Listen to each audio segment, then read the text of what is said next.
Bien, primero me voy a presentar. Mi nombre es Andrea Matonti, trabajo en Genex Consulting de hace un par de años. Algunos cuantos.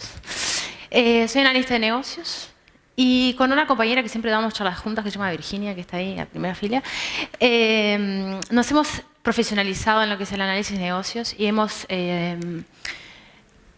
hemos certificado por un instituto canadiense que se llama el Instituto de Análisis de Negocios. Y también yo me certifiqué en una certificación nueva de PMI, que también es de análisis de negocios. Y lo que les voy a hablar es sobre la colaboración que tenemos en los proyectos de software, que es lo que hacemos. Bueno, tenemos un equipo que está formado por personas y esos equipos se forman en el ámbito de un proyecto, que tenemos un marco de trabajo, determinados procesos. Y de eso un poco vamos a tratar ahora. En este equipo tengo personajes, ¿no? Tengo el jefe de proyecto, María, tengo el analista de negocios. Para los que no saben un poco el análisis de negocios, el analista no es un rol nuevo, sino que siempre existió. De repente era un analista funcional, un analista de sistemas. Pero bueno, como los negocios son mucho más complejos, las organizaciones son más complejas, este analista tiene que capacitarse en determinadas habilidades, y se ha dado como un poco más de relevancia a este rol, en el cual tiene que poder determinar cuáles son las necesidades, cuáles son los reales problemas que tiene esa organización, poder conocer un negocio, un dominio, y también tiene todo el tema de lo que es la especificación de requerimientos, poder relevarlos y especificarlos de una forma detallada y con determinada calidad para que pueda seguir trabajando todo el resto del equipo en esos requerimientos y en esas necesidades. Bueno, tenemos a Bruno, que es el jefe de desarrollo. Después tenemos personajes que son medios transversales, que Pablo de arquitectura, Gerardo de seguridad, Mauro de test, que pertenece al equipo, Carolina y Martín, que son nuestros desarrolladores. Bueno, entonces tengo un proyecto nuevo, el jefe de proyecto necesita formar su equipo y bueno, va la persona de recursos humanos de esa empresa y se forman necesito determinados roles, se consiguen esos roles y se forma un equipo. Generalmente estas personas no han trabajado juntas, a veces alguna de repente se conoce el pasillo, se conoce el comedor, pero no saben cómo trabajar juntas. Yo puedo reírme mucho en el comedor con alguien, pero de repente no sé cómo trabaja. Y bueno, y el gerente de proyecto, digamos, es el que tiene que empezar a formar ese equipo. Y a mí me gustó mucho una teoría que cuando estábamos estudiando la encontré, que es el tema del modelo de desarrollo de equipos de Bruce Tuckman, que ahora les voy a contar brevemente, pero es bastante interesante. Si quieren, después me la pueden profundizar un poco más. Es una teoría del 65, o sea, tiene unos cuantos años. Y no es aplicada solo a software, es como la vida misma. Cualquier equipo, un equipo deportivo, religioso, organizacional, lo que quiera. Siempre podemos observar determinadas etapas que van cumpliéndose. Y el liderazgo del líder tiene que ir cambiando. Y tiene que tener un determinado objetivo, que es poder generar nuevos líderes que puedan ir a otros proyectos y puedan formar otras personas. Les voy a pasar brevemente las etapas. Primero tenemos la etapa de forming, la formación de ese equipo, donde los roles y las responsabilidades no son claras, las personas se tratan de conocer y tratan de a veces también un poco de ser individualistas y tratar de evitar el conflicto. No me interesa en las primeras etapas que estoy conociendo personas empezar a generar conflictos. Y la dependencia, tenemos mucha dependencia del líder, que es el que tiene que dirigir esas personas y tiene que estar preparado para poder responder muchísimas preguntas sobre el propósito de ese equipo, los objetivos. Y a veces también al principio no tengo muy claras las cosas. La segunda etapa se llama storming, que en esta etapa las personas ya se empiezan a conocer un poco más, ya respetan determinadas idiosincrasias que se van formando en ese grupo, empiezan a surgir los conflictos que se tienen que empezar a poder resolver de una forma bastante ordenada. Ya algunas responsabilidades y roles son más claros y el líder lo que tiene que trabajar es como ser un modelo para las demás personas del equipo. Y para algunos también va a tener como que tirar del carro para que algunos miembros acepten sus responsabilidades. Y tiene que ser bastante coaching. La idea es que haga bastante coaching entre sus miembros. La tercera fase es norming, en donde las responsabilidades y los roles son muy claros. existe mucha unión y compromiso sobre las personas que están trabajando juntas, porque ya vienen como trabajando juntas en determinado tiempo. ¿Tá? Y las grandes decisiones del equipo son tomadas en todo el equipo, no es dirigido por el jefe o el líder de proyecto, sino que se trata de hacer decisiones grupales, aunque algunas pequeñas decisiones ya hasta se pueden tomar de forma individual o en determinados subgrupos dentro de ese equipo. ¿Tá? Y el líder tiene que tener más ser un facilitador en ese equipo y tratar de que las personas se puedan ir desarrollando profesionalmente y individualmente, o sea, hay temas personales, ¿no? de integración con los demás miembros. La cuarta fase es el performing, en donde las personas, los miembros ya son capaces de poder gestionar el conflicto de una forma bastante adecuada y solos, generalmente. ¿Tá? Las personas acá ya tienen como un gran sentimiento de pertenencia a ese grupo, ¿no? Vienen trabajando hace mucho tiempo, tienen mucha confianza, ya toman todas sus decisiones de forma bastante individuales, digamos, o grupales en determinadas cosas, pero siempre basada en la confianza que tengo en el trabajo de mi par. ¿Tá? Están muy motivados y el líder delega tareas. Y también el líder, como les dije antes, tiene que empezar en la etapa de norming, performing, como que ir formando personas para que cuando este grupo se disuelva pueda ir y formar otros equipos. Y la última etapa que la adicionó, digamos, a su modelo 10 años después, fue adjourning, que es como una etapa de duele el equipo, que no tiene mucho que ver con lo que es las formaciones de equipo, pero sí con temas personales. Yo estuve determinados años o tiempo trabajando con un equipo, me siento como muy identificado con ese equipo y de repente, bueno, el proyecto se termina y empieza otro proyecto con otra gente que de repente no conozco. Entonces hay todo un tema de duelo que, bueno, que el líder también tiene que poder manejar esos sentimientos en sus equipos. Y en esta formación de equipos, el jefe de proyecto, obviamente, que es el líder de esa formación de equipos, ¿tá?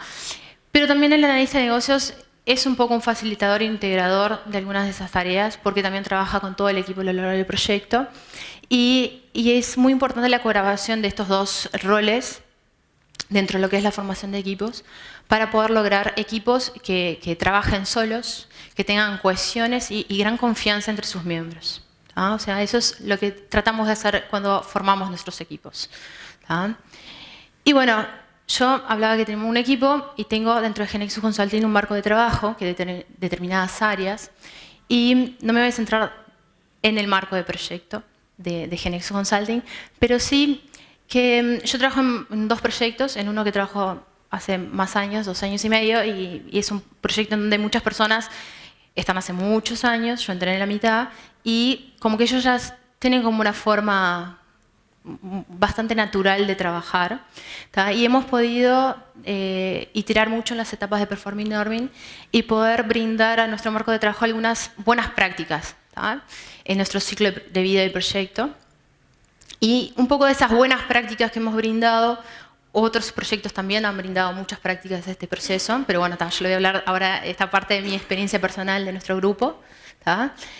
En un ciclo de vida de proyecto clásico, donde tengo determinadas fases, podría ser un proyecto ágil o lo que sea, pero para simplificar voy a hablar un poco de estas fases.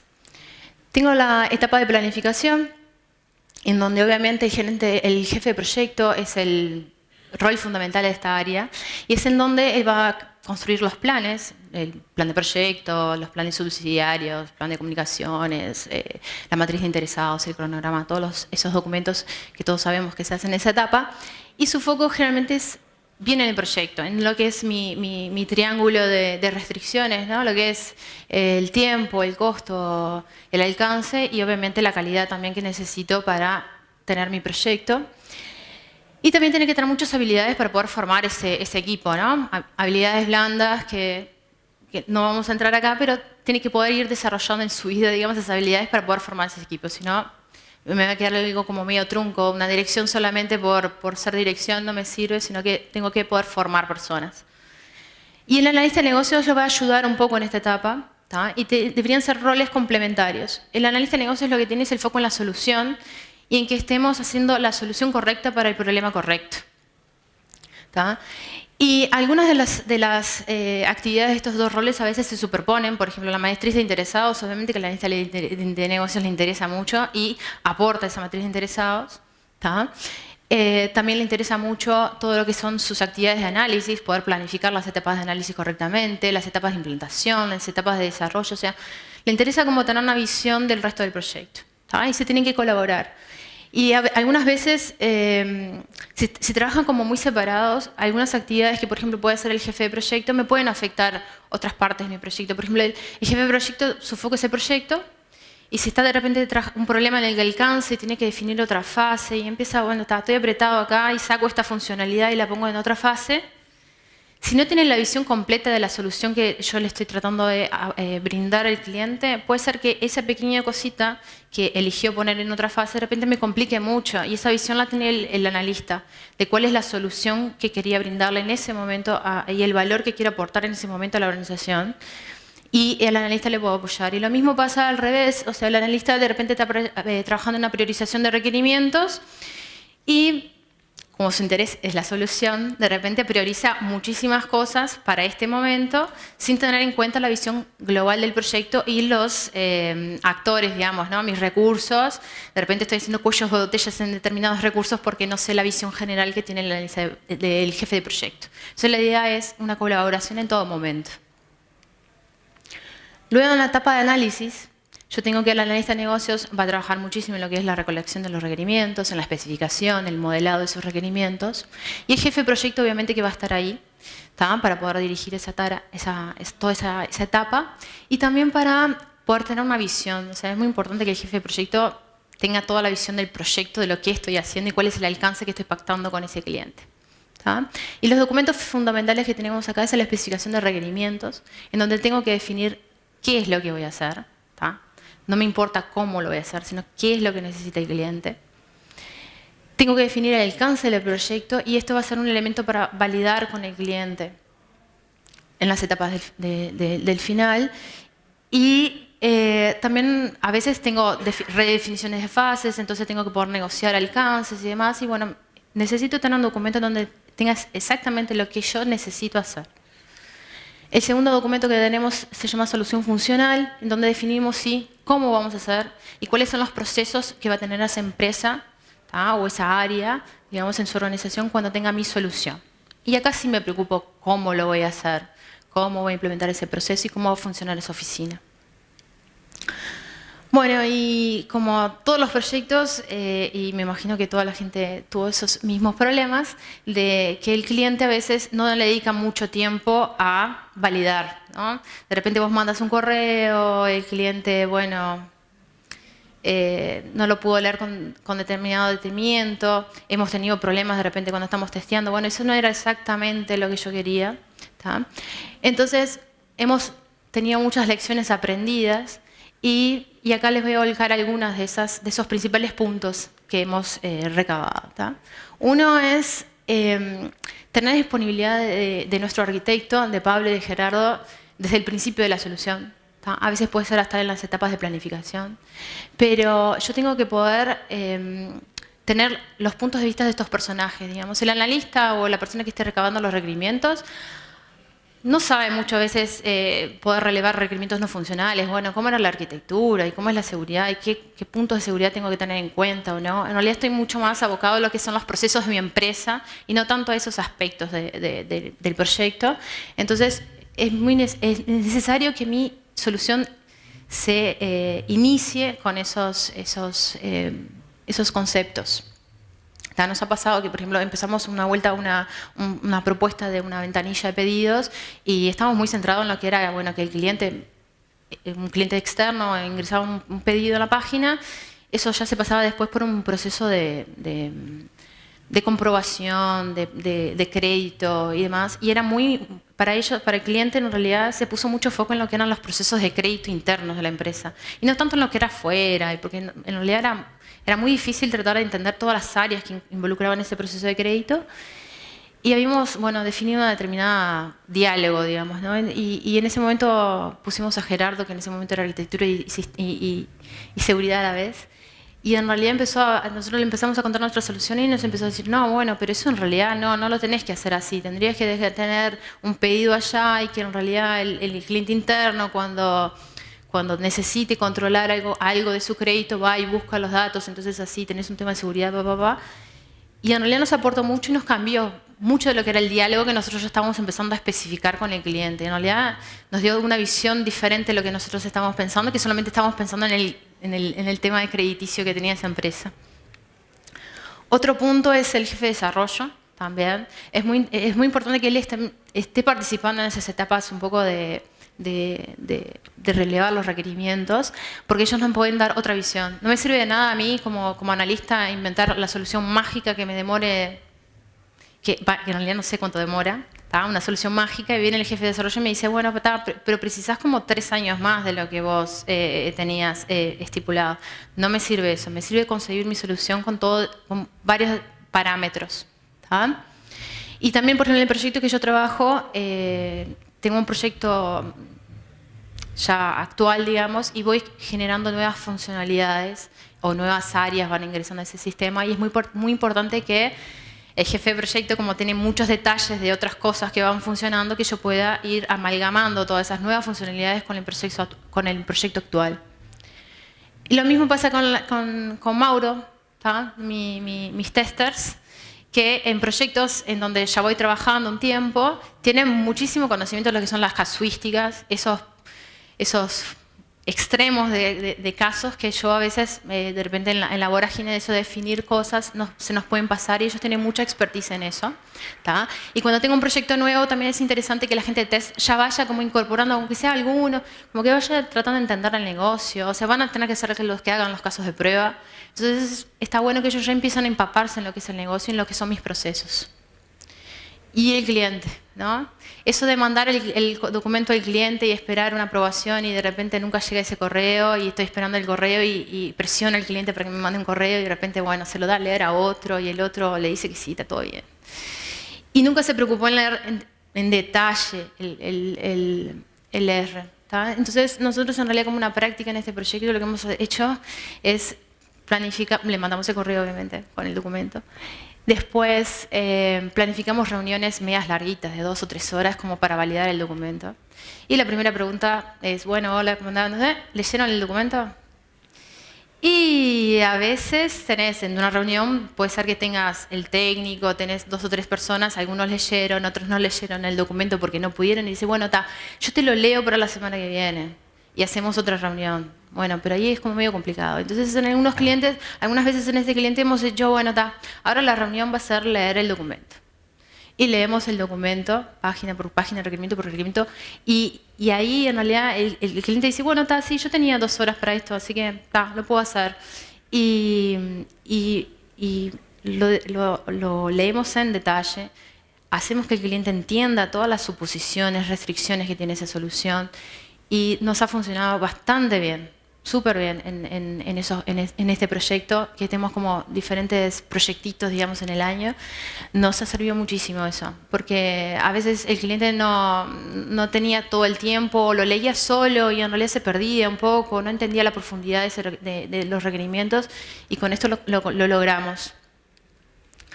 Bueno, y en la etapa de diseño yo tengo el jefe de desarrollo, donde él arma un documento que se llama el documento de diseño, donde él plasma todas las decisiones de diseño que va a tener su solución, teniendo cada uno de los requerimientos y cada uno de mis puntos de mi solución funcional. Él va como desarrollando, bueno, cómo va a comportarse mi solución o cómo la voy a implementar.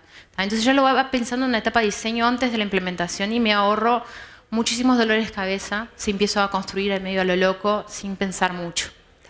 Y también a veces cuando él empieza como más al detalle, empieza a surgir dudas, y para eso está el analista, para poder tratar de despejar esas dudas ya desde un principio. También ese documento, él trabaja a veces con Pablo y con Gerardo para poder completar determinados aspectos de arquitectura y seguridad. Y ese documento también hacemos una validación interna para ver si alguno de los otros integrantes del equipo tiene algún elemento para aportar, o ve que, no, esto en realidad no está tan completo, porque fíjate que en el caso eso no me sirve. Entonces nos ha aportado mucho. Y también nosotros tenemos una contraparte técnica muy importante, ¿tá? Entonces también hacemos una validación del cliente con esa contraparte, ¿tá? Para que ellos se aseguren que la solución que nosotros le estamos planteando para un determinado problema cubre todos los casos que él necesita, ¿tá? Y bueno, tengo mi etapa de desarrollo y test, que obviamente los desarrolladores y los testers son los principales protagonistas junto con el jefe de desarrollo.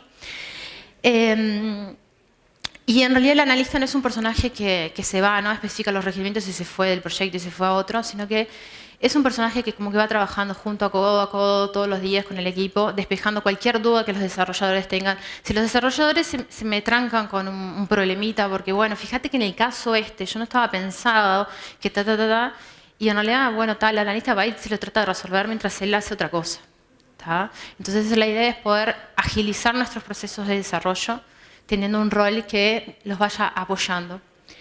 Bueno, y los testers hacen sus casos de prueba. Esos casos de prueba nosotros también los trabajamos, yo como analista trabajo bastante con ellos, en mirar un poco, de repente a veces agregamos algunos casos más, quitamos algunos porque de repente determinada casuística no se da en ese negocio, entonces como que vamos puliendo un poco y trabajando un poco para ver la cobertura de esos casos. Y también hacemos una validación con el cliente de los casos de prueba. Hemos tenido a veces problemas porque, bueno, no probaron determinada cosa. Bueno, ahora tenemos una etapa anterior, una etapa previa para poder discutir un poco los casos, que ellos tengan una idea de la cobertura que estamos cubriendo y así tengan también una visión del nivel de profundidad que estamos haciendo en nuestros tests. ¿Tá? Y bueno, siempre el jefe de proyecto, obviamente, que está en toda la etapa, supervisando y dirigiendo el equipo, ayudando en todo. También a veces tenemos determinados problemas que en realidad es el jefe de proyecto el que va a ayudarnos y apoyarnos. Bueno, y tengo la última etapa, la etapa de implantación, donde lo que nosotros hacemos es, bueno, tengo un proyecto, un producto terminado, que fue testeado también, no sé, internamente, ¿no? El tester, el funcional dio su visión, digamos, nivel funcional, a ver si todo cabía en todos los procesos que estábamos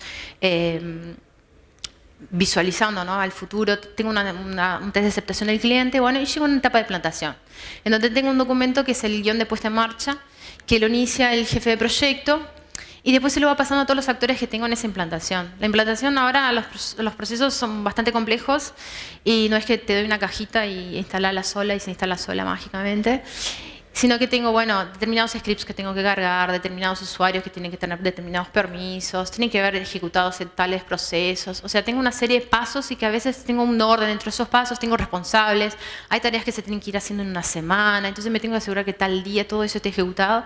Y bueno, tenemos ese documento que se va pasando por todos esos actores. Tenemos reuniones internas y todo para poder discutir ese documento. ¿Ah? Y cuando yo implanto, como dije, no es prender un interruptor y funciona todo mágico, sino que, bueno, tenemos la figura del analista también, trabajando junto con el cliente, todos los temas de capacitación y demás que tengo con el cliente, pero aparte también tengo un acompañamiento, ¿tá? Depende del negocio que esté trabajando, del proyecto que esté trabajando, pero a mí por lo menos me ha tocado bastantes acompañamientos. Y, por ejemplo, en un proyecto en donde el cliente pasaba de toda su vida de 50 años de escribir cosas en papel y un proceso una idiosincrasia muy de papel y demás, y el proyecto era bastante complejo, nos llevó muchísimo tiempo el poder acompañar a esas personas y que ellos se sintieran autónomos en ese proceso. Formamos equipos, trabajamos como un mes en la oficina de esa persona, diferentes personas apoyando a cada uno de esos roles y tratando de trabajar para que esas personas tuviesen esa autonomía. También en otro proyecto en donde estoy ahora, que es del área de logística, era una sucursal del interior, por ejemplo, 2 sucursales de interior, que trabajaban 24/7. Entonces hicimos diferentes equipos para poder trabajar en diferentes turnos con diferentes personas. Estábamos todo el día en esa sucursal tratando de ayudarlos y tener esa autonomía. Y estas personas en realidad era un sistema con tabletas, o sea, pasaron de hacer todo cositas a mano y tener todo controles manuales a tener tabletas, impresoras en camiones y demás. Y era un proceso un poco más todo en línea. Entonces, lo que hicimos nosotros fue como delinear perfiles, ¿tá? Estuvimos trabajando con ellos desde el principio, tratando de que esas personas se sintieran como cómplices y partícipes del relevamiento de esos requerimientos. Entonces íbamos a conversar, le llevamos Mafcita, le llevamos Coca-Cola y conversábamos sobre el proyecto y qué íbamos a hacer, y le mostramos dibujitos y le mostramos prototipos. Y le fuimos haciendo cosas así y fuimos delineando esos perfiles para decir, bueno, qué personas no iban a estar de acuerdo con ese sistema, qué personas en realidad iban a tener muchos problemas con las tabletas o con alguna cosa de la implementación, qué personas podían ser mis referentes. O sea, ellos trabajaban en grupos de A3 y yo necesitaba saber qué personas me podían apoyar a otras, porque había un turno de 10 de la noche a 6 de la mañana que, como pasaba tan poca cosa, no consideramos tener gente de madrugada simplemente por un caso que pasaba, y necesitamos tener un referente. Entonces tratábamos de hacer referentes dentro de esos equipos, y eso es todo un trabajo que se va planificando. O sea, no es que, o sea, llego a la hora de la implantación y veo cómo es lo que voy a hacer, sino que lo tengo que ir planificando a medida que voy conociendo mi negocio. ¿Tá? Y también el analista en ese momento de acompañamiento también va realizando una evaluación de la solución. Yo tengo que saber que si la solución en realidad cumplió los objetivos que la organización esperaba. Puede ser que algunos los cumpla, puede ser que algunos necesitan algunos ajustes. Todos hemos pasado que a veces encontramos algún pequeño... El caso de borde siempre pasa cuando ponemos en producción, y que nunca pasó, nunca jamás en la vida, siempre pasa ahí. Entonces, bueno, tenemos que poder analizar ese error, digamos, analizar los impactos, ver si es necesario hacer ese arreglo o no, si encontramos workarounds. O sea, hay mucho trabajo en ese acompañamiento, ¿tá? Que lo hace el analista junto con el resto del equipo. Y como para dejarles como una conclusión y un cierre a la charla, como vieron, en realidad tenemos muchas interacciones en nuestro equipo. No es que cada uno, no son talentos individuales que van trabajando solitos y después mágicamente aparece un producto, ¿tá? Sino que es un trabajo que se hace todos los días, todos codo a codo, todos esos integrantes del equipo, ¿tá? Y el trabajo en equipo no ocurre de forma accidental, sino que se debe promover y se debe planificar, ¿tá? Y es algo que lo hace mucho el gerente de proyecto en nuestros proyectos. Y el resto de las personas que se van formando en esos equipos se van como nutriendo de esa formación y la van como que llevando al resto de la organización. Y bueno, este era todo lo que tenía hoy para contarles. Muchísimas gracias. Si alguien tiene alguna pregunta o me puede mandar un correo. Gracias.